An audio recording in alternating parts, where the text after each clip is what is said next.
In addition to that, I had some trauma therapy myself using what's called EMDR, eye movement desensitization reprocessing.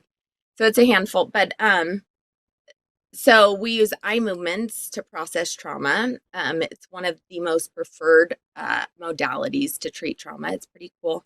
So I also got trained in that. So I also specialize in trauma. I never heard of that. Oh, you didn't?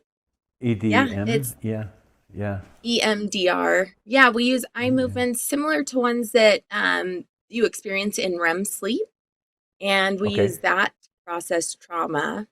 So it is highly preferred because you don't have to talk so much, right? Typical trauma treatment is just talking through it, Right. which can work with a specialist, someone who specializes in trauma, but Right. it can be kind of painful, right? Talking through these traumas, and so EMDR, you don't have to talk about it too much, so it is preferred in And that way.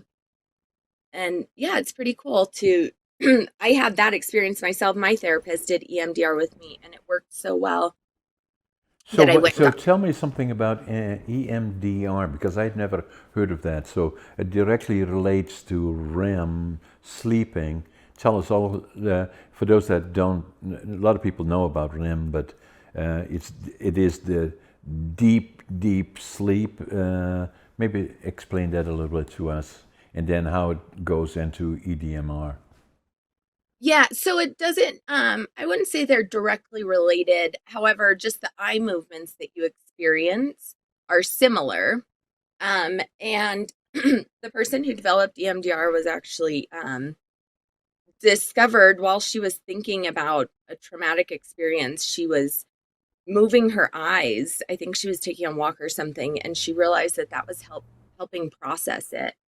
So it's really cool because in addition to moving your eyes, it's also the big concept is it's called bilateral stimulation. So it's like left to right. So when we do EMDR, we move our fingers and we have someone's eyes moving from left to right. Additionally, you can tap or there can be there's a few different ways to do it, but moving the left and right sides while you're processing it. So we use eye movements. The first step is to desensitize. So when you experience a trauma, you have triggers, right, which elicit an emotional response.